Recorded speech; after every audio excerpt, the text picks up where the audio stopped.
Assalamualaikum warahmatullahi wabarakatuh. Alhamdulillahi rabbil alamin wa usalli wa usallimu ala ashrafil anbiya wa imamil mursalin habibina Muhammad ibn Abdullah wa ala alihi at-tayyibin wa ashabihi ghurril mayamin alaihi afdalus salati wa atammut taslim. Alhamdulillah, kita panjat rasa syukur pada Allah Subhanahu wa taala dan kita menyambung kembali daripada surah yang kedua daripada pengajian kita, juzuk yang ke-30, tafsir juzuk yang ke-30. Pada kuliah yang lalu kita sampai kepada muqaddimah daripada surah An-Nazi'at, yang mana kita tahu ia merupakan antara surah Makkiyah, dan kita menyebutkan tentang peranan bagaimana Allah Azza wa Jal menggunakan al-aqsam, iaitu sumpah. Dan di antara di kalangan para ulama yang agak menarik penulisan berkaitan dengan sumpah yang berada dalam Quran, seperti mana Al-Hafidh Ibn Qayyim Al-Jauziyah dalam Al-Mu'in fi Aqsamil Quran, yang menyatakan bahawa sumpah yang digunakan oleh Allah Ta'ala dalam Quran bukan sahaja kerana benda itu mempunyai nilai yang besar.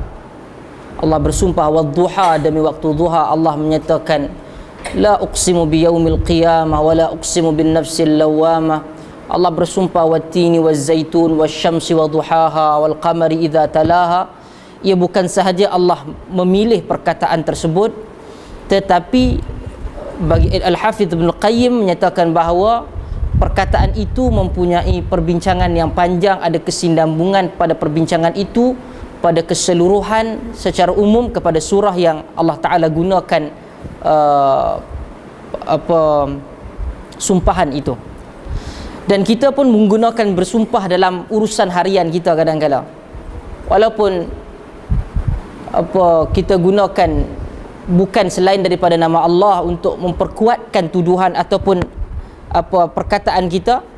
Dan Arab pada waktu dulu kadang-kadang dia bersumpah banyak benda, bahkan mereka menggunakan dia bersumpah dengan kesehatan dia dan banyak perkara yang lain. Dan kita sampai kepada perbincangan di mana Allah menyatakan bahawa dalam firman Allah Azza wa Jal wan nazi'ati gharqa, bahkan surah ini dinamakan dengan surah An-Nazi'at. Para mufassir berbeza dengan apa yang perlu diterjemahkan dengan perkataan An-Nazi'at. Kalau tuan-tuan buka kepada terjemahan, Quran terjemahan, dia akan menyatakan para malaikat yang mencabut. An-Nazi'at bermaksud malaikat, tapi perlakuan dia adalah dia naza'a ni, dia tarik dengan paksa, naza'. Okey, dia tarik dengan paksa. An-Nazi'at adalah para malaikat yang mencabut, yang merenjat. Cuma di sana secara umum pandangan yang masyhur dan jumhur menyatakan ia Nazi'at ini kembali bermaksud kepada para malaikat. Antara yang menyatakan pandangan yang lain, Ibn Abbas menyatakan para malaikat. Al-Hasanul Basri rahimahullah menyatakan dia an-nujum, iaitu bintang-bintang.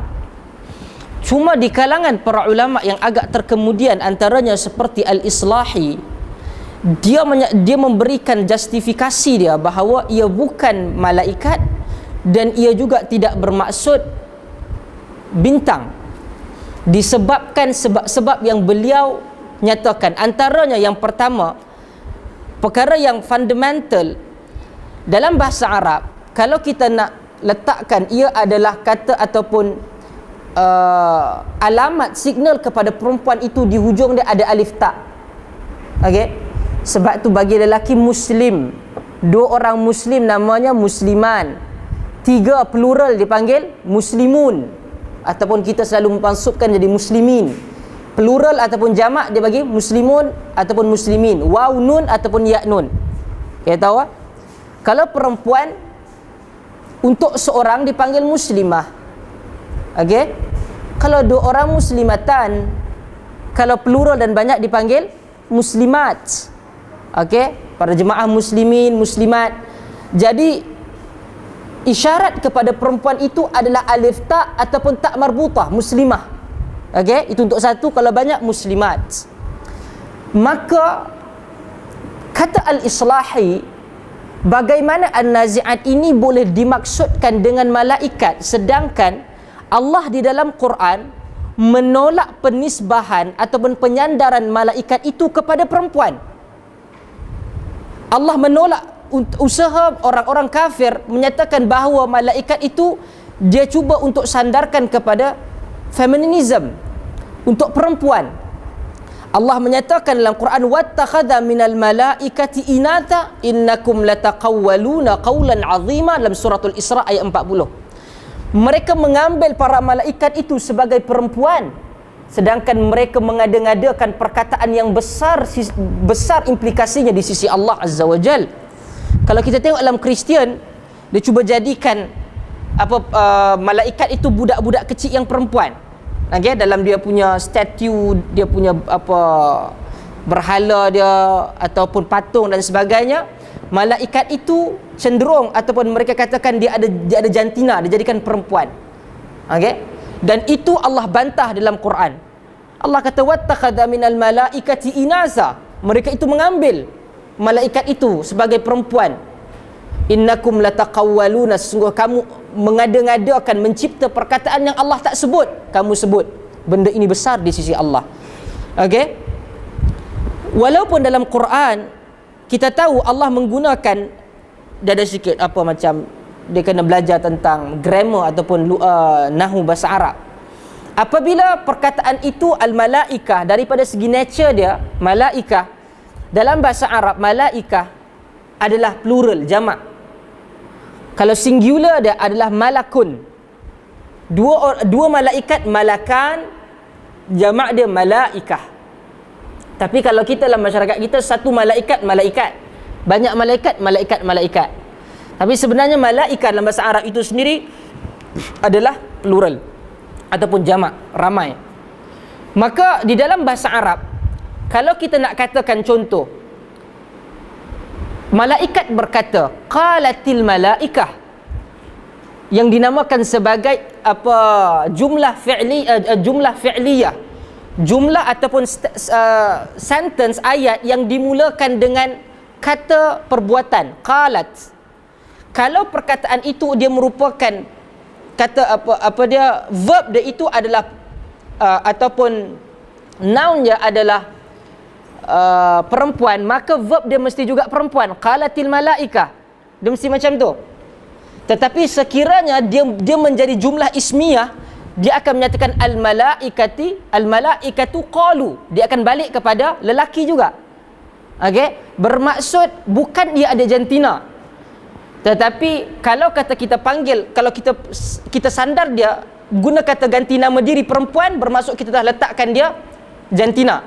Tetapi bila kita kata contoh gentleman ataupun masyarakat semua termasuk lelaki dan perempuan, dia akan menggunakan kata ganti nama diri lelaki.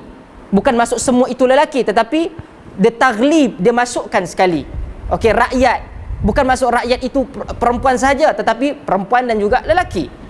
Okey, bermaksud Quran sendiri tidak menisbahkan malaikat itu dengan perempuan. Okey. Dan yang kedua, kalau kita tengok ayat ini, wan nazi'ati gharqa, wan nazi'ati gharqa, maksud wan nazi'ati gharqa adalah to yank forcefully. Malaikat itu dikatakan dia masuk ke dalam roh manusia, dalam tubuh manusia, dia akan tarik, dia akan mencabut roh itu untuk ketika nak dimatikan, dia akan masuk dive, gharaq. Ini maksud dia kalau kita panggil gharaq dalam bahasa ni, macam dia lemas, dia masuk dive deeply, dia selam dalam. Okey, bermaksud malaikat akan masuk ke dalam badan, dia akan masuk betul-betul dalam roh dan dia akan cabut roh daripada dalam. Okey, itu bermaksud wan nazi'ati gharqa. Kalau kita menyatakan nazi'at itu adalah malaikat, walau bagaimanapun di dalam hadis menyatakan bahawa roh apabila dia mati, malaikat akan berada pada kaki kita. Malaikat maut akan menyeru kepada roh untuk keluar. Okey, untuk keluar.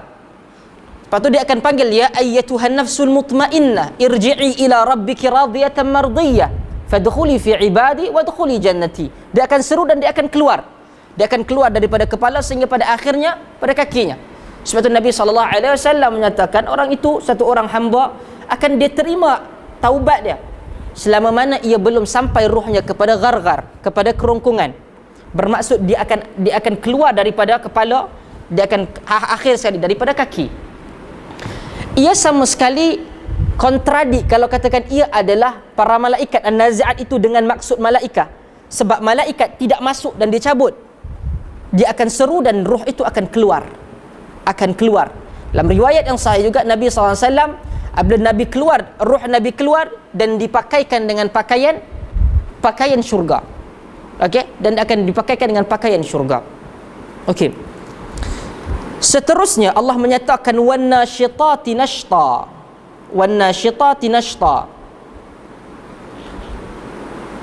Nasyat bermaksud kalau dikatakan demi bintang-bintang yang berpindah-pindah. Nasyata kalau kita menyatakan bahawa malaikat masuk ke dalam ruh dan dia tarik. Nasyata dia maksud dia mudah. Nasyata kalau dalam bahasa Arab secara literal adalah satu perbuatan di mana dia akan buka satu ikatan tanpa usaha. Contoh kita ikat tak kuat. Dalam keadaan tu tiba-tiba dia ni lebih kepada dulu ada kuda dan juga unta.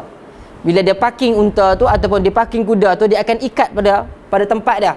Kalau kata ikatan itu tidak kuat, tiba-tiba makin lama dia bergerak dia akan terungkai sendiri. Terungkai tanpa perbuatan kita itu dinamakan sebagai nasyat. Okey? Wan nasyitati nashta adalah maf'ul mutlaq. Dia buka ikatan itu dengan mudah. Bermaksud kalau kita mengambil pandangan bahawa ia adalah malaikat, bermaksud malaikat akan tarik nyawa tersebut dengan mudah, seperti tidak ada ikatan langsung. Okey? Sedangkan roh dan jasad kita berada dalam keadaan yang begitu sebati. Tetapi bila Allah Ta'ala mentakdirkan untuk kita kembali kepada Allah, malaikat akan hadir dan akan ambil dalam keadaan yang mudah dengan arahan Allah Azza wa Jal. Kalau kita katakan bahawa nazi'at itu tadi bermaksud angin, seperti mana kata Islahi, ketika berlakunya qiyamah, angin akan pergi untuk menghancurkan bumi dalam keadaan yang mudah. Okey, dia pergi dengan angin tersebut. Kita tahu ketika dalam qiyamah yang bawah akan naik ke atas, yang atas akan turun ke bawah, pokok dan sebagai gunung ganang akan tidak ada pada tempat dia. Hari ini kita tengok gunung, kita tengok bukit sebelah rumah kita tengok begitu hebat. Pada hari qiyamah dia akan seperti kata Quran fata morgana, dia seakan berterbangan. Bermaksud angin itu tadi, kenapa disebutkan angin? Kerana Allah Azza wa Jal akan menetapkan bahawa ada 2 kali tiupan sangkakala sebelum penghancuran dunia. Okey, dan tiupan itu signifikan dia dekat dengan angin. Maka kalau kita menyatakan nazi'at itu adalah angin, bermaksud dia akan mudah untuk menghancurkan dunia ketika proses penghancuran qiyamah. Okey. Wasabihati sabha. Sabah bermaksud kalau kita panggil huwa yasbah, dia berenang. Okey? Malaikat dia ataupun angin ke, dia akan pergi dalam keadaan seakan orang itu berenang dan dia masuk ke semua tempat. Sehingga kita kalau kata kita berenang ada batu, kita tak boleh pergi ke sebelah daripada itu. Tetapi dalam keadaan tersebut dia akan macam floating, akan dia swim easily untuk pergi, sama ada mencabut nyawa ataupun menghancurkan dunia.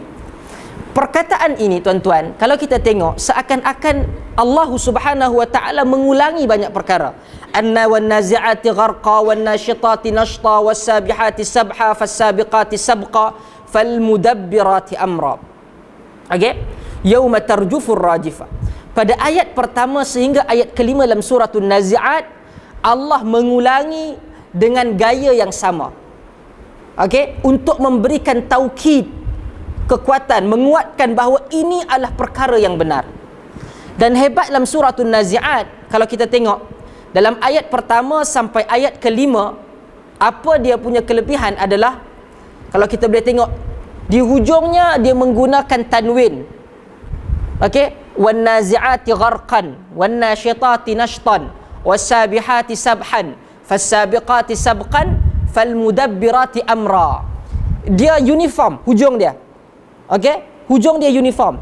Selepas daripada ayat ke-6, okey, ayat ke-6 sehinggalah kepada ayat ke-14, dia uniform daripada ayat ke-6 sampai ayat ke-14 dengan diakhiri dengan ta marbutah. Bermaksud daripada ayat ke-6, yauma tarjufur rajifah tatba'uha radifah qulubun yauma izi wajifah. Dia sama. Ini yang menyebabkan Arab menjadi pening. Ketika mereka merupakan tokoh dalam bahasa, tiba-tiba Quran datang mencabar, challenge kehebatan bahasa mereka. Daripada ayat pertama sampai ayat kelima, Allah menggunakan kaedah dalam balaghah dipanggil sebagai sajak. Okey, dalam masyarakat kita ada juga sajak. Sajak dalam bahasa Melayu, puisi. Tetapi dalam bahasa Arab, dalam balaghah as-saj'u, apabila di hujung ayat tersebut dia menggunakan rima yang sama. Okey? Dan ini biasa dalam syair-syair Arab, sebagai contoh, inna lillahi ibadan futana talaqud dunya wa khaful fitana falamma alimu annaha laysat lihayyin watana ja'aluha lujatan wattakhadhu salihal a'mali fiha sufuna. Itu antara kelebihan ataupun cara syair mereka. Okey? Bagaimana dia menjadikan rima dia sama, tetapi message pun sama. Bila berubah benda lain, message yang lain dalam keadaan rima yang lain. Okey? Dalam keadaan rima dia yang sama, Allah Ta'ala meletakkan message yang sama. Okey? Allah kata fasabiqati sabqa. Fasabiqati sabqa. Sabaq dalam bahasa Arab merupakan maksud dia racing, perlawanan. Sebab tu kita panggil musabaqah, pertandingan. Bermaksud orang sabaq. Dan sabaq ni selalu orang kata dia ni macam lumba lari. Okey, itu lawan dia, masuk dia sama sendiri. Jadi kita panggil musabaqah, pertandingan. Bermaksud mereka itu sabaq, mereka cuba untuk lari lebih cepat, untuk buat kerja dengan cepat. Sama ada angin ataupun malaikat, dia akan buat perkara itu dalam keadaan yang cepat. Allah kata dalam ayat kelima, fal mudabbirati amra. Fal mudabbirati amra. Dalam ayat dalam surah yang lepas kita sebutkan, Allah Taala menyatakan thumma adbara yas'a wa huwa yakhsha fa anta anhu, dalam surah Abasa, fa anta anhu talaha. Al mudabbirati amra, tadbir, antara perkataan ialah perkataan tadbir adalah bagaimana dalam segi bahasa adalah dia plan sesuatu dengan cara yang baik. Okey, kita katakan pentadbiran, bermaksud dia menguruskan dalam keadaan yang tersusun. Okey, dan apabila Allah Azza wa Jal menentukan malaikat ataupun angin itu bergerak buat kerja arahan Allah, dia akan buat dalam keadaan yang tersusun. Okey, dia akan dalam keadaan tersusun. Dia bukan seperti mana kadang-kala kita rasa dia ada masalah. Apabila orang melihat agama dalam satu keadaan yang hari ini adalah pengurusan agama yang tidak tersusun, ia sebenarnya memalitkan kepada Islam. Ia memalitkan imej ini kepada Islam. Bila kadang-kala Islam deal dengan masalah, orang akan tengok Islam ni dalam keadaan yang begitu tidak tersusun. Okey? Sebagai contoh, banyak kali dan kita tengok apa yang terbaru, apabila ada satu orang bukan Islam di Pahang, dia meninggal. Okey? Dalam keluarga bukan Islam, dan kemudian dibawa bukti ketika nak pengebumian bahawa dia Islam. Nak diambil mayat dia.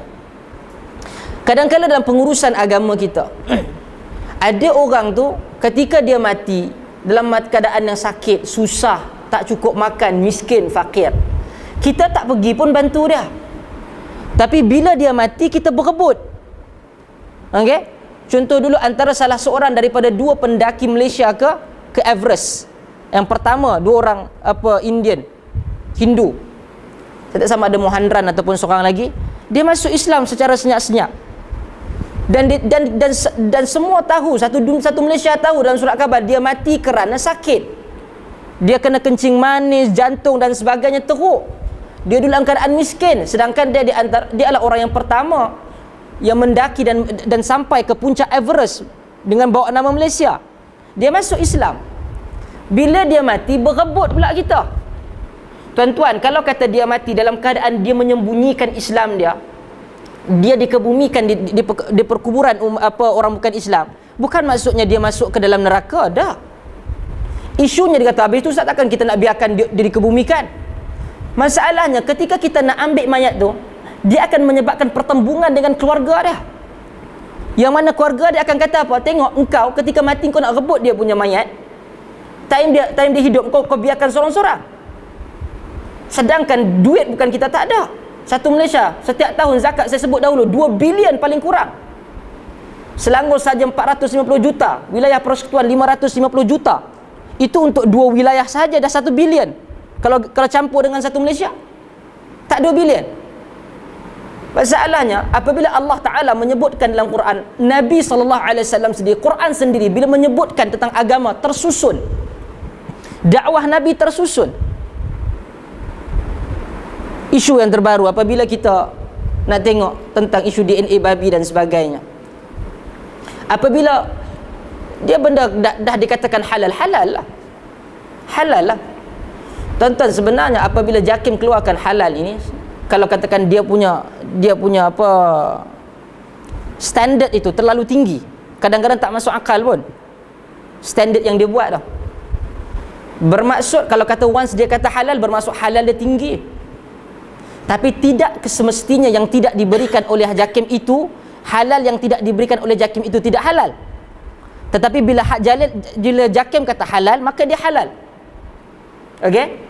Tapi bila dia tak kata halal, tak semestinya dia haram. Okey? Itu kaedah yang pertama. Yang kedua, sebab kalau kita tengok sekalipun, contoh ada banyak restoran mamak tak ada halal, tuan-tuan. Tak ada halal.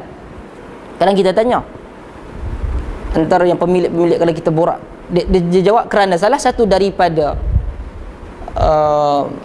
syarat untuk mendapatkan restoran halal, salah seorang daripada yang berada di kitchen itu, cook itu mestilah Melayu Malaysia.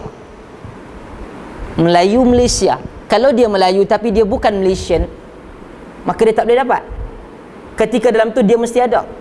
Kalau nak tanya itu Islam ajar ke? Tak ada. As long as dia Muslim, dia dalam tu dia masak dan sebagainya halal. Okey, tapi syarat itu kalau kita tanya JAKIM pun dia kata pensijilan ini adalah untuk membantu industri Melayu Muslim tempatan. Dia sebut, dia jelas, dia memang beritahu. Okey. Jadi sebab tu kita katakan dia punya standard itu tinggi dan kadang-kadang merapu, pertama. Dan yang kedua, tidak semestinya apa yang ada, apa yang dia tidak katakan halal dia mesti menjadi haram, tak. Dan kebanyakan daripada majlis-majlis fatwa yang ada, Malaysia hebat, setiap negeri ada majlis fatwa. Okey, benda yang haram pun dia ada setengah tu tak gazetkan lagi. Sebagai contoh, Perak dia tak menggazetkan lagi bahawa rokok itu haram. Perak tak.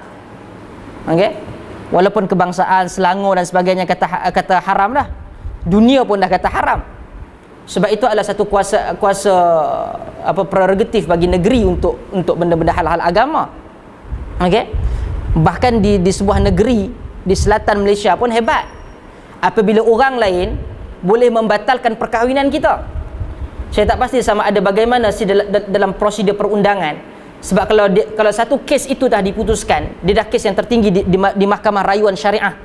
Okey, itulah Mahkamah Syariah lah, rayuan adalah mahkamah tertinggi dalam sistem perundangan. Apabila dia telah diputuskan oleh Mahkamah Rayuan, okey, bermaksud dia akan menjadi presiden, bermaksud dia akan menjadi rujukan kes.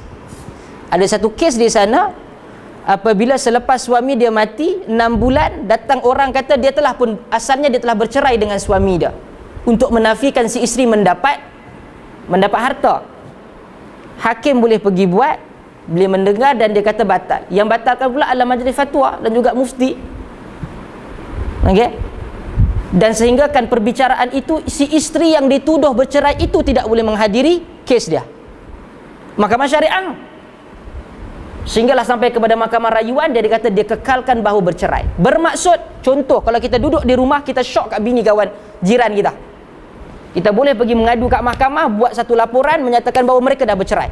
Kalau kes di negeri tersebut boleh berjalan. Boleh berjalan sebab kes itu diterima dan juga dibenarkan oleh mahkamah rayuan negeri tersebut. Tengok, bayangkan benda yang agama menjadi main-mainan. Bab itu kita tak buat untuk demonstrasi ke, laporan polis ke, tak ada. Benda yang mempunyai khilaf kita bising. Contoh DNA babi. Okey, tuan-tuan, isu ni berbeza. Kadang-kadang orang tanya, saya tak setuju, walaupun tidak setuju sepenuhnya dengan pandangan Dr. Yusuf Al-Qaradawi, contoh gelatin dia tidak terurai ataupun berubah secara begitu signifikan dalam isu tersebut. Cuma kalau kita melihat secara khusus dalam isu DNA sebagai contoh, tuan-tuan, kalau benda itu ada DNA, tidak semestinya benda itu adalah babi. Bermaksud DNA babi bukan maksud kita letak daging babi seketul ni kita makan sama dengan DNA tu, dah. DNA itu terlalu kecil. Kalau tuan-tuan ambil mikroskop pun tuan-tuan tak boleh tengok DNA, terlalu halus. Okey, kadang-kadang benda ini boleh kadang-kadang dia boleh, contoh, kata-kata saya pegang DNA, saya boleh ada di sini kerana tangan saya berpeluh. Okey, tak semestinya benda tersebut haram. Jadi semua, sebab tu saya kata hebat masyarakat Malaysia, bila hilang MH370, dia semua jadi pakar aviasi. Okey, bila ada pilihan raya kecil, dia semua jadi pakar sains politik. Bila sampai bab ni, dia jadi pakar kimia dan juga mujtahid. Itu masalah. Benda panjang. Bahkan duka cita saya beritahu, dalam majlis fatwa kebangsaan, bukan keseluruhan daripada ahli majlis itu faham apa tentang DNA ini. Dr. Wahbah Zuhaili telah pun keluarkan fatwa dalam bahasa Arab, mereka pun tak faham, dan kemudian diterjemahkan oleh Dr. Zul Bakri, ada cerita panjang dah, dan kemudian dia terjemahkan pun tak faham. Sebab kebanyakan yang menjadi ahli fatwa bukan kerana dia pakar, tapi kerana dia tak dipilih oleh istana. Masalahnya kita masyarakat biasa, bila dia akan ambil ustaz yang bukan dia, dan kita pun sama, bila kita kadang-kadang kita cenderung masyarakat kita dengan hedonism, benda entertainment. Okay? Benda entertainment. Kalau ustaz tu dia tak melawak, ustaz tu tak menyanyi, ustaz tu tak buat gelak-gelak daripada awal sampai akhir, ustaz tu tak bagus. Kadang balik ustaz tu bagus, bagus ustaz ni, lawak dia hebat. Tanya dia boleh sebut satu-satu tentang lawak dah. Apa dia ajar tentang agama? Entah, aku lupa. Okey? Itu yang dikira sebagai standard kita. Kalau yang datang ajar satu persatu daripada hukum ini, kenapa ia sampai pada hukum ini dan sebagainya, dia akan jadi bosan. Begitu, beratlah benda ni. Tuan-tuan, sebab oleh kerana kita tak fikir beratlah, masyarakat dunia yang lain berfikir tentang bagaimana untuk lebih daripada orang lain. Kalau benda itu tak berat, kita tak fokus. Contoh, kalau bendanya nyanyi, sama ada suara kita pitching ke laut ke dan sebagainya, kita benda yang bukan untuk kepentingan besar dalam hidup kita pun, benda yang tak ada makna.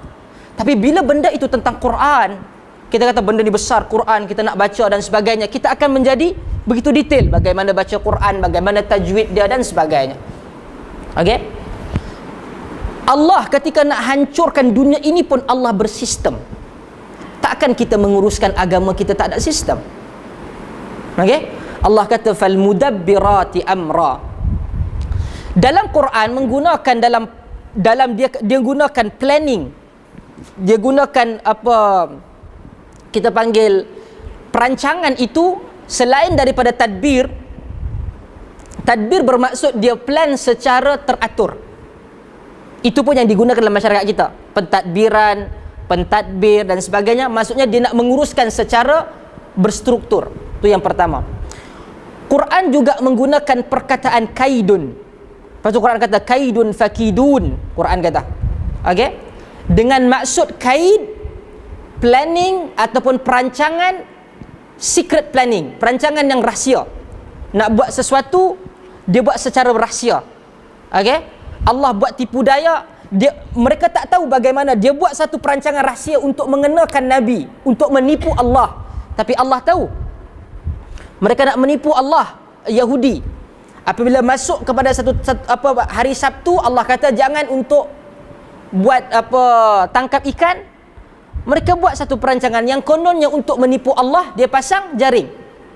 Habis hari Sabtu dan kemudian Ahad datang dan diambil benda tersebut. Okey? Kalau contoh katakan hari Sabtu dia datang kerja dan sebagainya, dia tak boleh tekan Swiss kerana benda itu adalah untuk to serve dia untuk memberikan kemudahan pada diri dia. Okey? Kalau hari Sabtu dia datang, dia tak boleh tekan Swiss ni. Jadi dia cipta satu benda, dia jalan, dia ada sensor kesan dia, lampu terbuka sendiri. Yang kita ada teknologi sekarang. Okey? Jadi dia tak buat benda tu, orang lain yang buat. Asalkan dia nak menipu, itu adalah syariat ketika tu. Syariat kepada bangsa Bani Israel, agama Yahudi, hari Sabtu dia tak boleh sekan-sekan. Contoh, kita nak taubat. Kita taubat, kita menyesal, kita baca kita istighfar, mohon ampun pada Allah, kita salat, kita doa, Allah ampunkan. Ketika berlaku kepada kaum Nabi Allah Musa, mereka menyembah anak patung, anak lembu, patung anak lembu. Allah suruh bertaubat, Allah suruh apa? Allah suruh bunuh diri mereka. Syariat yang berbeza-beza. Syariat itu telah pun dihapuskan, dimansuhkan oleh Allah Azza wa Jal. Kaidun adalah satu keadaan di mana secret planning, perancangan secara rahsia. Quran juga menggunakan perkataan makrun. Okey, wa makaru wa makarallah wallahu khairul makirin. Okey? Bermaksud satu perancangan wa makaru. Dia Allah tidak akan makar ini, Allah tidak akan mulakan dulu. Perancangan yang mana Allah ataupun perancangan yang dilakukan sebagai satu reaction kepada perancangan yang dilakukan oleh orang kafir. Oleh orang kafir. Okey? Maka Allah kata wa makaru, mereka mulakan perancangan jahat ini dulu. Allah ada perancangan Allah untuk balas mereka balik. Wa makaru wa makarallah wallahu khairul makirin. Dan yang terakhir antara yang Quran gunakan adalah hailah, adalah clever plan, macam mana untuk ubah ataupun untuk melakukan sesuatu, ada perancangan untuk capai dan achieve satu purpose yang dimaksudkan di dalam perbuatan tersebut. Okey. Jadi dalam ayat yang sampai kepada ayat fal mudabbirati amra, ala sajak yang pertama Allah gunakan wan nazi'ati gharqa, fal mudabbirati amra sampai wa fal mudabbirati amra, dan Allah mulakan pada ayat ke-6 yauma tarjufur rajifah. Yauma tarjufur rajifah, pada hari berbangkit, iaitu bergegarnya bumi. Okey, bergegarnya bumi.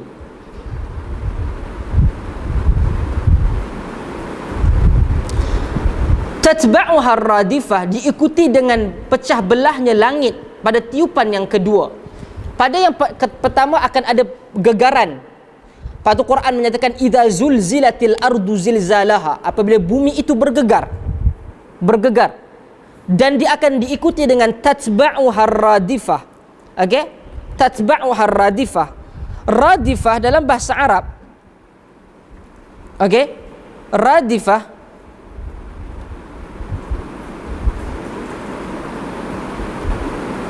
Radifah dalam bahasa Arab adalah benda yang ikut. Contoh, kalau kita naik motor, ada yang kita penunggang, yang di belakang itu pembonceng. Radif, dia akan panggil radif. Penunggang ataupun pembonceng. Apa yang di hadapan buat, yang di belakang ikut. Tatba'uha ar-radifah, dan akan diikuti pada seterusnya al-radifah, ataupun perkara yang tadi dia bergegar bukan saja pada bumi sehingga terpecah padanya langit. Tatba'uha ar-radifah.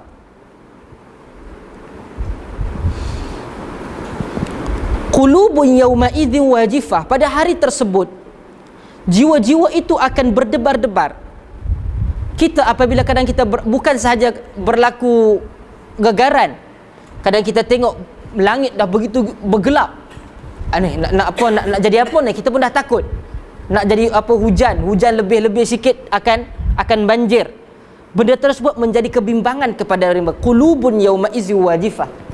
Tetapi pada hari kiamah, apabila kita melihat keadaan yang begitu dahsyat, ia bukan sahaja menggerunkan hati, ia menyebabkan Allah kata absaruha khasyi'ah, pandangan mereka tunduk. Absaruha khasyi'ah, mereka akan kata apa?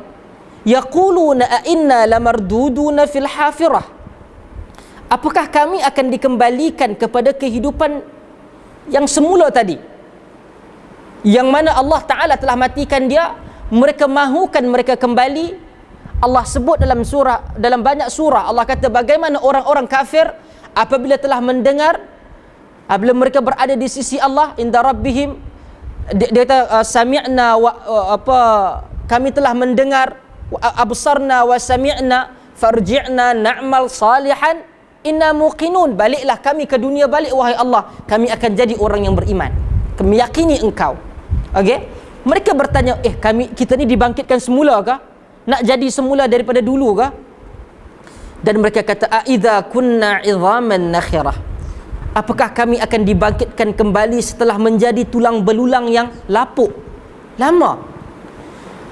Orang kadang-kala apabila Allah Subhanahu wa taala menjadikan keseluruhan ini dengan mudah, kadang-kala orang fikir bagaimana Allah nak jadikan. Asalnya kita hidup macam ni untuk menjadi proses kita sebagai manusia, bukan proses sehari.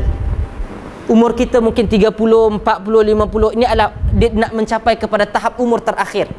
Okey? Penyempurnaan kita punya kehidupan. Proses Allah buat itu bukan ketika kita lahir, sebelum daripada Allah lahir. Sebelum Allah lahirkan kita, Allah takdirkan untuk kita lahir daripada ibu kita. Proses yang lama. Allah hancurkan kita, Allah nak jadikan semula. Kita contoh, nak buat kereta daripada zero lebih mudah daripada nak hancurkan. Okey? Setelah kita dah ada foundation itu tadi, kita dah ada ilmu, kita nak recreate balik. Bukan benda yang susah. Benda itu tak susah. Okey? Bila Allah buat, menyebabkan mereka bertanya, Allah nak balikkan semula ke benda ni? Ataupun tulang belulang kami? Dan mereka berkata, qalu tilka idzan karratun khasirah, kalau begitu maka ia akan membawa kerugian. Dan dia nampak dan dia tahu Allah tak akan balikkan dia semula. Biarlah daripada kehidupan dia di dalam kubur, yang apabila nanti tulang rusuk kanan dan tulang rusuk kiri dia bertemu, dia rasa itu sudah cukup menjadi perkara yang besar. Apabila Allah Azza wa Jalla nak mulakan proses hari kebangkitan, hari pertuduhan, mereka kata kita akan pergi kepada azab yang lebih besar ni. Okey, ketika itu kita ni teruk kalau lebih pada ni. Dia kubur pun kita dah teruk, dan dia tidak mahu untuk pergi kepada hari kiamat. Allah kata fa innama hiya zajratun wahidah. Okey, fa innama hiya zajratun wahidah, pengembalian itu berlaku hanya dengan satu tiupan sekali sahaja. Okey, pada satu tiupan itu Allah akan bangkitkan yang telah mati, dan mereka akan pergi kepada mahsyar. Kita akan sampai perkataan hasyar. Hasyar dalam bahasa Arab adalah berkumpul. Allah tidak menggunakan Allah gunakan yaumul jama', hari perkumpulan, hari dikumpulkan. Tetapi Allah juga guna perkataan yaumul hasyru. Hasyar dalam bahasa Arab adalah dengan maksud dia kumpulkan orang dalam keadaan dia hambat. Contoh, kalau kita pengembala kambing sampai pada maghrib, kita nak suruh kambing kita yang meragut itu balik ke kandang, kita pukul dia, ataupun kita buat satu keadaan menggerunkan dia, takutkan dia, menyebabkan dia bergerak. Al-hasyru begitu. Apabila ditiupkan sangkakala ataupun tiupan daripada malaikat, menaikkan ataupun mengembalikan mereka ke dunia, dan mereka dihalau pergi ke mahsyar, tempat yang berkumpul itu seperti binatang. Okey? Dan Allah sebut dalam surah Abasa nanti, Allah katakan bahawa mereka ini dalam keadaan even hayawan. Dalam bahasa Arab beza antara haiwan dalam bahasa Arab pun hayawan lah, dan juga perkataan bahasa Arab al-an'am dalam suratul an'am. Suratul an'am ataupun perkataan al-an'am ia kembali kepada maksud bahawa binatang yang berkaki empat yang dia kita ternak. Okey, kita ternak. An'am adalah binatang yang diternak, okey, yang berkaki empat. Contoh kambing, kita ada ladang kambing, ladang lembu, ladang rusa. Allah dalam Quran menjadikan orang yang hidup atas muka bumi ini, Allah bagikan hati tak mau berfikir, Allah bagikan telinga tak mau dengar, Allah berikan mata tak mau melihat daripada kebesaran Allah. Allah samakan mereka dengan an'am, bahkan hina daripada itu. Allah kata lahum qulubun la yafqahuna biha wa lahum a'yunun la yubsiruna biha wa lahum adhanun la yasma'una biha ulaika kal an'ami bal hum adall. Allah kata mereka ini seperti an'am, binatang ternak, bahkan lebih sesat daripada itu. Kenapa Allah kata ulaika kal an'am? Allah tak kata ulaika kal hayawanat. Sebab al-an'am, kalau kita tengok yang berada di dalam kandang, dia akan dia tidak ada freedom. Apa nak makan, makan. Diberi dedak. Okey? Berbeza dengan haiwan. Mereka ini walaupun haiwan yang pada hakikatnya pada tahap yang sama, haiwan ini adalah lebih kepada yang liar. Mereka ada kebebasan. Bila dia nak pergi, bila dia nak balik, bila dia nak apa, terpulang bagi dia. Bayangkan haiwan, kita ni seperti haiwan, makan ni, makan. Duduk. Tidak ada nilai, tidak ada maruah. Allah kata, yang ada telinga, yang ada hati, yang ada mata, tak menggunakan nikmat Allah, mereka ini seperti an'am. Okey, mereka ini seperti binatang ternakan yang tidak mempunyai kebebasan, yang tidak mempunyai akal, bahkan lebih sesat daripada itu. Allah kata. Jadi kita kalau dalam hidup beragama ni, dalam hidup atas muka bumi ni, orang kata A, oh A lah. Dah ustaz kata A lah. Tak pernah nak buat bacaan lebih. Okey? Sedangkan hari-hari kita boleh Google, kita buka Facebook, kita guna internet. Tak pernah pun kita search ataupun Google benda-benda berilmu. Orang tengok kata DNA, apa maksud DNA ni? Apa perbincangan para ulama? Bukan nak telat. Bukan semestinya untuk terima satu pandangan. Tapi kita ada idea. Kita ada idea. Ada sampai ustaz kata, oh dia seorang je dia tu. Tuan-tuan, pandangan tu bukan seorang je, bukan Dr. Yusuf Al-Qaradawi saja. Pandangan tu disokong ataupun diberikan oleh sebilangan di kalangan para ulama besar dunia. Okey? Daripada beberapa majlis fatwa dunia yang hanya di Jeddah sahaja yang tidak bersetuju dengan pandangan tersebut. Yang lain mirip untuk menyatakan ya. Saya tak kata dia putus. Tetapi di sana ada perbezaan. Sebab ini adalah isu baru. Bukan zaman Nabi ada. Tak ada. Bahkan ketika Nabi SAW, okey, Nabi tak pernah tanya kalau tiba-tiba ada orang kafir bagi makanan pada Nabi, Nabi tanya, ni sama tak sama ni? Nabi tak pernah tanya. Yahudi pernah beri kepada Nabi daging, Nabi makan. Nabi tak kena, ni sembelih macam mana Kadang-kala kita ni Islam lebih daripada Nabi kadang. Bab makanan cukup takut. Okey? Alhamdulillah lah, bukan saya kata main hentam semua makan, tak. Kadang benda yang patut untuk kita sensitif, kita tak sensitif. Tuan-tuan, dalam Quran ada satu dosa yang hari-hari kita buat.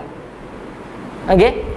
Yang kita terpaksa buat, yang masyarakat Islam kita, ustaz-ustaz ataupun jabatan agama fatwa tak pernah fight sungguh-sungguh pun untuk kita. Dosa yang lebih besar daripada makan babi. Yang mana dosa ini Allah Ta'ala tidak pernah untuk melancarkan perang, iaitu dosa riba. Dosa riba. Hari-hari kita deal dengan riba. Dalam Quran, orang buat dosa, bahkan ada orang lelaki tua yang jumpa dengan Nabi, dia mendatangi bersetubuh dengan isterinya pada pagi, pada siang Ramadan, Nabi boleh gelak kat dia. Nabi boleh bergelak ketawa dengan dia, sedangkan dia buat dosa.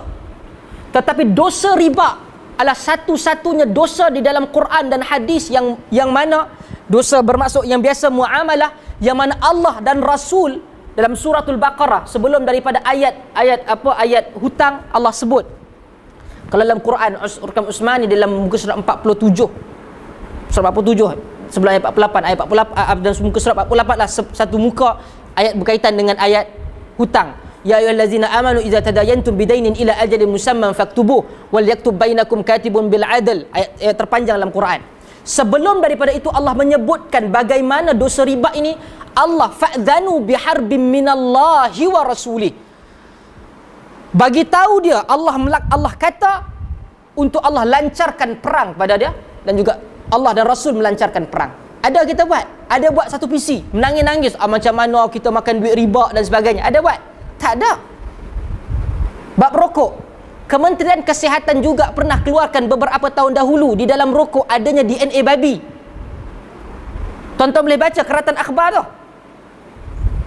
Ada ketika tu nak terkejut tergempak? Tak ada. Kita ni berpilih. Yang patut kita ni kita tak sepatutnya kita fight. Kita lawan. Okey? Dan yang tak patut-patut kita, yang benda yang ada khilaf, yang mungkin ada keluasan dalam bab itu, kita jadi macam semua jadi hebat. Allah kata dalam ayat ke-12, qalu tilka idzan karratun khasirah fa innama hiya zajratun wahidah. Okey, zajratun wahidah adalah satu keadaan di mana kita menjerit untuk menyebabkan orang lari pada kita. Zajar. Fa innama hiya zajratun wahidah. Perkataan ini dalam bahasa Arab adalah untuk kita jerit, untuk menyebabkan kita jerit pada seseorang untuk dia beredar. Sebab itu kafir Quraisy, guna Allah Ta'ala sebutkan bagaimana kafir Quraisy buat kepada Nabi SAW, wa qalu majnunun wazdujir. Mereka orang kafir Quraisy kata kat Nabi bahawa Nabi itu gila, okey, dan menjerit kepada Nabi supaya Nabi pergi lari ataupun Nabi beredar. Nabi nak cakap dakwah, dia datang dihina-hina Nabi, menyebabkan Nabi rasa tak patut berada di situ dan Nabi beredar. Wa qalu majnunun wazdujir fa idahum bisahirah, iaitu di mana mereka ini dalam keadaan mati, tidur di dalam kubur, dan mereka diganggu dan mereka bangkit. Fa idahum bisahirah, mereka hidup kembali dan kembali kepada permukaan bumi. Fa idahum bisahirah. Itu adalah part yang kedua daripada ayat ke-6 sampai kepada ayat ke-14, di mana Allah menggunakan pengakhiran sajak ta marbutah. Itu Allah menyatakan yauma tarjufur rajifah tatba'uha ar-radifah qulubun yawma idzin wajifah absaruha khashi'ah yaquluna idzana marduduna fil hafirah, sampai kepada fa idzahum bisahirah. Dan insyaAllah kita sambung pada hal ataka hadis Musa sehingga pada akhirnya pada kuliah. Wallahu a'lam macam mana. Kalau bulan depan kita akan sudah masuk ke dalam Ramadan. Okey, dan kita akan lihat pada kuliah yang seterusnya kita akan sambung daripada hal ataka hadis Musa.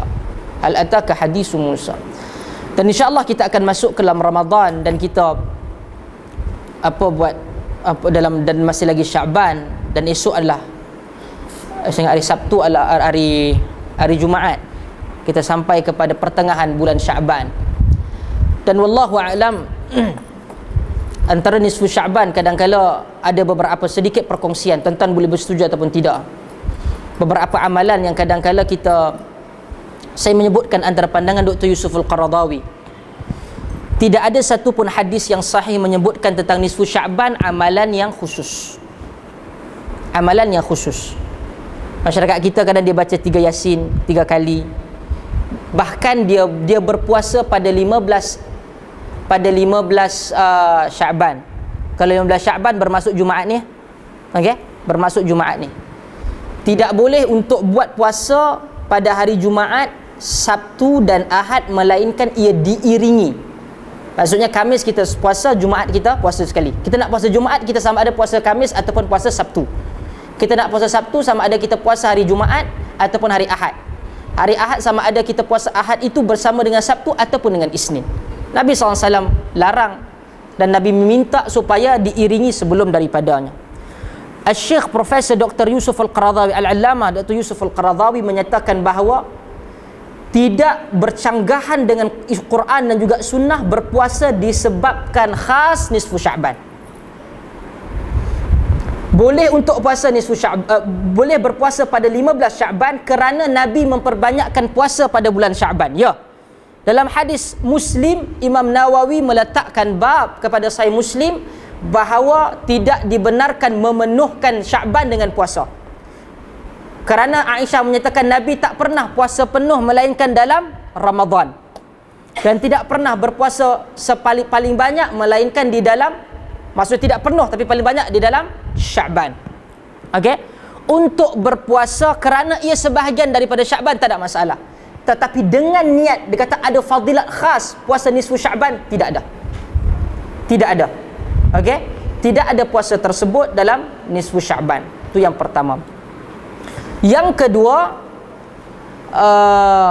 bacaan Yasin, tuan-tuan, untuk baca Quran tak ada masalah. Untuk baca Quran tak ada masalah.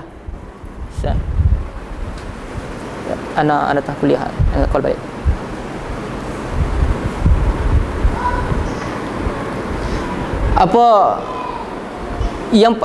Apabila nak baca Quran tak ada masalah.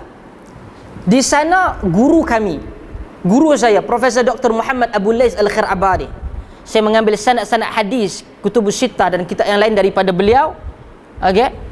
So guru saya daripada India, guru hadis saya, menulis satu kitab khas, satu buku khas berkaitan dengan amal nisfu Sya'ban, dengan menyatakan tidak ada satu pun hadis kelebihan nisfu Sya'ban melainkan satu hadis, ya, melainkan yang baki itu adalah sama ada dhaif, lemah ataupun palsu yang dicipta. Okey, tentang kelebihan tak ada. Baca Yasin 3 kali dapat sekian-sekian. Bahkan Dr. Yusuf Al-Qaradawi kata doa pada malam itu doa yang bercanggahan dengan akidah. Tuan-tuan boleh buka dalam fatwa-fatwa contemporary oleh Dr. Yusuf Al-Qaradawi. Saya hanya menakalkan. Maaf. Yang ada adalah satu hadis yang diperselisihkan, tetapi sekurang-kurangnya ia boleh sampai kepada sanad hasan oleh hadis yang diriwayatkan Ibn Majah, Abu Daud dan sebagainya, At-Tirmizi juga. Hadis di mana Allah turun daripada langit ke langit dunia pada malam nisfu Sya'ban, mengampunkan siapa yang meminta keampunan, istighfar, memohon ampun, memberikan ataupun memohon kepada Allah, Allah mustajabkan, melainkan orang yang bergaduh, tak mau elok kepada kawan dia, dia bergaduh, dia kekal dengan pergaduhan itu, Allah tak terima benda ni. Okey, itu sahaja kelebihan dia. Okey, tak ada ibadah khusus. Kita bangkit malam tu nak tahajud tak ada masalah. Saya kata tak ada masalah. Tetapi dengan menjadikan satu amalan khusus, ia memerlukan kepada nas. Okey, kita bangkit semua tak ada masalah. Tapi kita tuan-tuan buat sekian-sekian kerana Nabi SAW buat sekian-sekian, tak ada hadis tu. Saya boleh confirmkan dalam riwayat ilmu hadis tidak ada hadis buat satu fadilat amalan khas, tidak ada. Bukan saja mazhab guru saya mungkin mazhab Hanafi, tapi mazhab Syafi'i pun menolak. Tidak ada wujud ni. Okey? Dan riwayat-riwayat daripadanya adalah satu riwayat yang tidak kuat langsung, bahkan boleh mencapai kepada riwayat-riwayat yang palsu. Riwayat yang palsu. Dan kita masuk ke dalam Ramadan. Ramadan satu bulan yang ditunggu-tunggu. Sebab itu untuk kita satu orang yang kata Mu'alla bin Fadl dan Yahya ibn Kathir di kalangan tabi'in menunggu ataupun berdoa kepada Allah 6 bulan sebelum daripada kedatangan Ramadan. Sebab dalam Ramadan kita akan buat amal yang banyak. Bermaksud kita akan maraton melakukan ibadah dalam Ramadan. Sebab tu Nabi paling banyak puasa dalam Sya'ban. Sebab untuk menjadikan perkara itu biasa dengan kita di dalam Ramadan pertama. Kita juga kalau kata kita tak mulakan untuk mula banyak baca Quran. Okey? Dalam Ramadan boleh kita nak buat kerja lama, kita perlukan stamina. Lepas tu kadang-kadang kita seminggu 3-4 kali kita bersenam supaya bila kita ada kerja lebih maksudnya kita kuat lagi. Bukan buat kerja 2-3 jam lepas tu dah letih, tak boleh nak bangkit. Kemudian kata letih lah sepanjang hari, tak. Untuk buat maraton yang panjang dalam Ramadan dia memerlukan persediaan sekarang. Biasakan dengan Quran. Okey? Dan kita salah satu perkara yang penting di dalam Ramadan itu adalah Quran. Allah kata dalam Quran, dalam surah Al-Baqarah, syahrul ramadan alladzi unzila fihi al-Quran hudan linnas. Pada bulan Ramadan itu diturunkan Quran. Ramadan adalah bulan Quran. Ramadan adalah bulan Quran. Kita yang Nabi sebut dalam hadis yang sahih, Nabi kata apa? Siapa yang bacaan siapa man qara'a Quran wa huwa mahirun bihi. Siapa yang baca Quran, dia pandai baca Quran, dia mahir, dia elok baca Quran. Dia bersama dengan ma'al kiramil bararah, dia akan bersama dengan malaikat yang mulia. Wa may yaqra'ul Quran wa huwa yatata'u bihi, dan dia itu payah baca Quran. Okey? Kita ni tak biasa dengan Quran. Kita bismillah lambat. Tiba-tiba salah. Kadang-kadang kita ni ingat dia baca Quran ni macam baca novel. Dia baca begitu lalu saja. Tajwid tak ada, apa tak ada. Tapi kita nak belajar. Tak, itu yang terbaik. Nabi kata dia payah belajar. Okey, masyaqqat fi. Dia ada bebanan. Falahu ajran, bagi dia 2 pahala. Dia baca Quran dapat pahala, dia susah itu dapat pahala. Dia susah itu dapat pahala. Okey? Dia susah itu dapat pahala. Jadi, apabila Nabi SAW hadis yang sahih, setiap kali Ramadan Nabi akan berjumpa dengan Jibril. Nabi akan bertalaqi musyafah, Nabi akan bertadarus dengan Jibril. Tuan-tuan, tadarus menggunakan fa'il tafa'ul, bermaksud dia memerlukan kepada second party, pihak yang kedua. Apabila kita boleh baca Quran, kita bagus baca Quran dan orang pun meyakini bacaan Quran kita boleh mula dengan tadabbur Quran. Kita baca Quran sambil tadabbur. Kita tengok apa yang Allah sedang kata kat kita. Usaha untuk habiskan, bukan menjadi wajib. Usaha untuk habiskan Quran. Okey? Bagi orang yang belum lagi mahir, macam mana? Bukan diambil, kadang-kadang kesilapan kita sedikitlah, bukanlah silap besar pun. Bagus untuk kita buat halaqah, buat bulatan kita baca seorang. Okey? Tetapi yang bagus adalah contoh kita tak belajar Quran tak elok. Sekarang alhamdulillah semangat ini dah mula ada. Pergi kepada kawan kita bacaan yang elok. Kata, "Mat, hari ni aku nak semak juzuk yang kedua surah Baqarah. Engkau tengokkan boleh?" Itu dia. Sebab Nabi jumpa dengan Jibril, Jibril baca, Nabi dengar. Allah bagikan wahyu, Jibril baca dulu, Nabi dengar. Kemudian Nabi hafal, Nabi baca depan Jibril betulkan, Jibril ajarkan. Bermaksud ada 2 orang. Macam mana kita kata kita nak perbaiki bacaan, kita baca seorang-seorang, sudah tentu kita tahu sama ada benda itu betul ataupun tidak.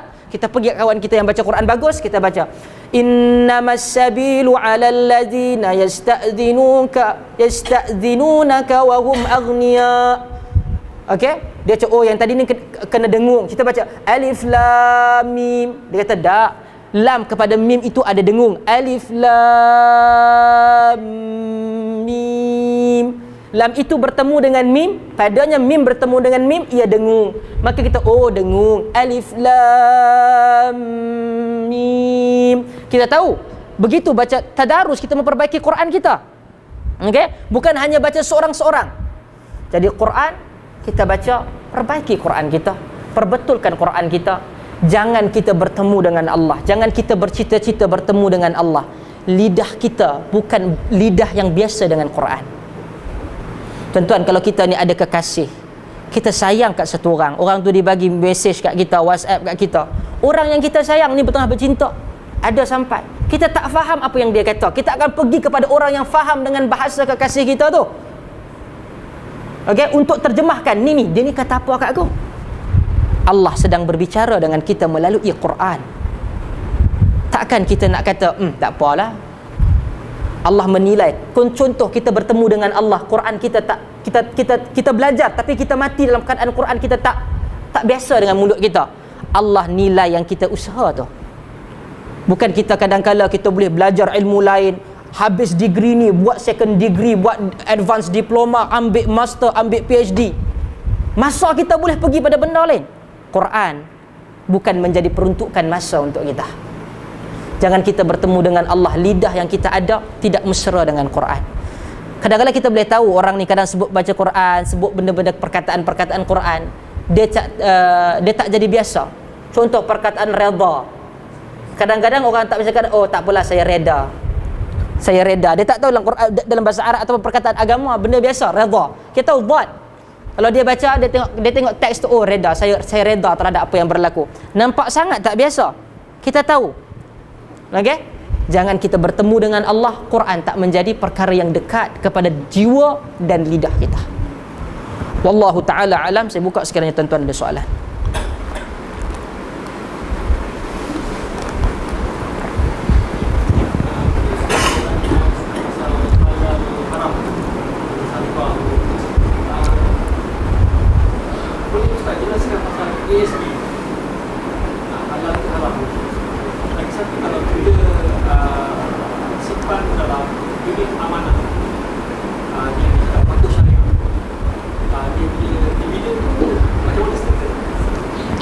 Pertama, isu sahabat kita bertanya tentang ASB dan juga simpanan syariah.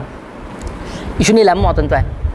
Saya ingat 4 tahun lepas ketika kita kena tahu antara fatwa yang dikeluarkan oleh Majlis Fatwa Kebangsaan dan juga Security Council iaitu Suruhanjaya Security. Di Malaysia, Suruhanjaya Security adalah badan yang paling utama dan yang paling berautoriti tentang isu ni. Dia ada majlis panel dia dan dia ada pakar-pakar dia. Saya kenal kat semua kawan-kawan baik. Kawan-kawan baik saya yang ada di situ. Suruhanjaya Security menyatakan bahawa pelaburan di dalam ASB dan PNB tu haram. Haram. Cepat. Menyebabkan berlaku perbincangan hangat di dalam Majlis Fatwa Kebangsaan. Majlis Fatwa Kebangsaan memanggil wakil daripada PNB untuk beritahu. Dia ada point. Dia kata isunya apabila dia parking duit tersebut, jumlah pelaburan kita yang kita buat pinjaman daripada dan kemudian dia masuk, dia roll dalam masa 30-40 tahun itu, diletakkan pinjaman itu di dalam Maybank. Okey, Maybank. Tuan-tuan kena tahu siapa penasihat agama Maybank? Satu mufti. Okey. Dan Maybank mencecah 70-80% pelaburan dia haram. Sama ada perjudian, pelacuran dan sebagainya, wallahu alam, benda macam tu haram. Okey? Maka oleh kerana duit itu pergi ke sana, jadi mereka kata tak patuh syariah. Sebab duit letak kat sana, memang PNB, jadi apabila dibawa macam tu, dividen-dividen tu akan balik kepada kita balik dan dapat pada kita. Okey? Dapat pada kita. Sama. Jadi apabila dipanggil, dia kata betul, kami boleh parking duit tu kat bank Islam, tapi kami memerlukan 8 kali ganda saiz bank Islam sekarang. Dia tidak mempunyai kekuatan tersebut. Kita pun tahu bank Islam kalau katakan dia nak ambil lebih mencapai trilion untuk satu pelaburan, dia memerlukan kepada banyaklah insurans dan sebagainya, dan insurans takkan bagi sekiranya dia tidak mempunyai kekuatan tersebut. Ini adalah urusan begitu kita tahu. Jadi oleh kerana begitu, Majlis Fatwa Kebangsaan meminta supaya dia menubuhkan panel syariah untuk memandu perkara ini. Okey? Walau bagaimanapun, selepas daripada itu, Suruhanjaya Security tetap dengan keputusan bahawa dia tidak patuh syariah. Isunya bukan kerana adanya panel syariah, tetapi kerana ia telah letakkan duit itu di Maybank. Dia tak mau letak di Maybank sebab di Maybank itu haram. Okey? Itu isu dia. Hari ini orang datang yang baik pula, dia kata macam mana ustaz, dia letakkan, saya tak ambil pada Maybank sebab dia kena ada bank subsidiary untuk deal dengan PNB. Contoh dia pergi kat CIMB Islamic. Okey, dia pergi kat RHB Islamic ataupun dia pergi kepada Maybank Islamic. So macam mana? Sekarang saya deal dengan Islamic. Isunya pula di kalangan, saya ingat sebulan lepas saya duduk dengan kawan-kawan di Bank Negara dan sebagainya, dia kata isunya bukan penggunaan RHB Islamic ataupun Maybank Islamic ataupun CIMB Islamic, sebab itu hanyalah salah satu daripada anak syarikat ataupun cabang yang kecil daripada ibu yang besar. Okey, walaupun dia Islamic tetapi dia adalah subsidiary. Ibu dia siapa, mak dia siapa, tu yang haram tu lah. Contoh, nak faham macam mana contoh, Carlsberg di Shah Alam dia buat syarikat, dia syarikat besar, dia ada kapital yang besar. Jadi siapa orang Islam yang nak mesra kat Carlsberg? Dia buatlah daripada salah satu anak syarikat Carlsberg itu adalah bank dengan nama lain, bank Islam lain. Nak lawan, nak compete dengan bank Islam yang ada, dia buat satu bank Islam. Tetapi dia adalah satu anak syarikat kecil di bawah Carlsberg. Saya nak tanya, siapa yang suntik kapital asal Carlsberg? Yang asal itu haram ataupun tidak? Haram. Maka walaupun diletakkan bank itu bank Islam, tetapi dia adalah anak syarikat yang makan daripada sumber yang haram, dia akan kekal haram. Itu isu dia. Okey? Itu isu dia. Jadi saya dahulu cenderung untuk kata boleh, sebab di atas kepercayaan mereka akan ubah benda ni. Dia akan ubah sistem ini. Okey? Dan sistem ini dia tak berubah. Sebab dia tahu kepentingan, kalau dia tarik boleh demam bank kalau dia keluarkan keseluruhan daripada tu. Demam bank. Okey? Kalau dia nak masuk CMB pun lebih kurang sama. Walaupun di sana ada kepentingan syariah kerajaan di dalam dua bank lebih dikatakan sebagai GLC. Okey? Isunya begitu. Jadi orang pening. Sebab isunya kenapa dulu kita benarkan adalah majoriti daripada itu adalah Muslim Melayu yang boleh masuk, sebab dia Bumiputera kan, nak beli apa benda tu adalah Bumiputera. Jadi kalau katakan kita haram, bermaksud nak letak mana duit tu? Itu yang saya katakan, rakyat perlu bangkit untuk demand benda ini berubah. Kalau katakan kita bersatu umat Islam untuk keluarkan kita punya duit tu, tak mau ni, melainkan PNB berusaha untuk letakkan patuh syariah. Dia jadi macam demand apa kita panggil sistem supply and demand principle. Kalau kita yang tekankan, kita customer di Malaysia, kebanyakan kita customer yang menjadi pembeli, pengguna yang menjadi mangsa. Di luar negara dak, negara-negara maju dak, customer adalah raja. You tak mau bagi tahu semua bersatu, dia akan kena. Okey, dia akan kena. Dan soalan kedua yang tadi apa?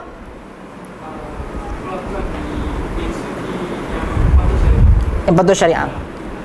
Di Malaysia juga, kalau katakan dia patuh syariah, maka dia okey lah, kita patuh syariah. Tapi patuh syariah tu ada pada SC. Tapi kita kena tahu juga, kadang-kadang SC dia letak patuh syariah itu bukan bermaksud completely 100% patuh syariah dak. Cuba baca dia tu. Dia kata tidak terlibat dengan benda yang haram. Saya tak pasti berapa jumlah dia, sama ada 5% ke 10%. Maksud yang halal tu adalah 90% katakan, 10 pada haram. Itu dikira sebagai patuh syariah. Mereka kata pun, kadang kita pun tak boleh nak nafikan benda ni. Sebab sistem, kerana kita dunia Islam adalah pengguna yang terbesar di dunia. Boleh jadi di dunia. Tapi kita menjadi pengguna yang tidak cerdik. Okey, sedangkan kita boleh demand daripada, sedangkan kita, dia akan supply benda yang kita mau. Okey, tuan-tuan, di UK ketika saya di sana, ada beberapa syarikat, contoh macam Tesco dan macam 7-Eleven, membenarkan pekerja-pekerja Muslim untuk tidak deal ataupun menguruskan bahan-bahan haram, contoh babi dan juga arak. Kalau cashier, dia boleh arahkan cashier untuk dia pergi untuk bayar kepada cashier yang lain, tidak kepada dia. Di negara itu berikan. Saya ingat apa, Sainsbury, syarikat Sainsbury saya, dia benarkan benda tersebut. Di Malaysia, majoriti pemerintah umat Islam, majoriti umat Islam, kita boleh kacau syarikat Vincent Tan. Tak boleh. Tak boleh. Bahkan kita yang beli. Sebab tu kuasa umat Islam ada. Tapi dia lebih pada politik berbanding tentang agama. Kalau politik turun tu 1 juta pun tak apa. Okey? Tapi pasal duit zakat, pasal pengurusan agama, pasal riba ni tak apa. Riba duit. Okey, kalau tak riba ni aku pun tak gaya macam ni. Kita tak fokus terhadap apa yang sepatutnya, pergi kepada benda yang lain. Okey, soalan kita terakhir kalau ada.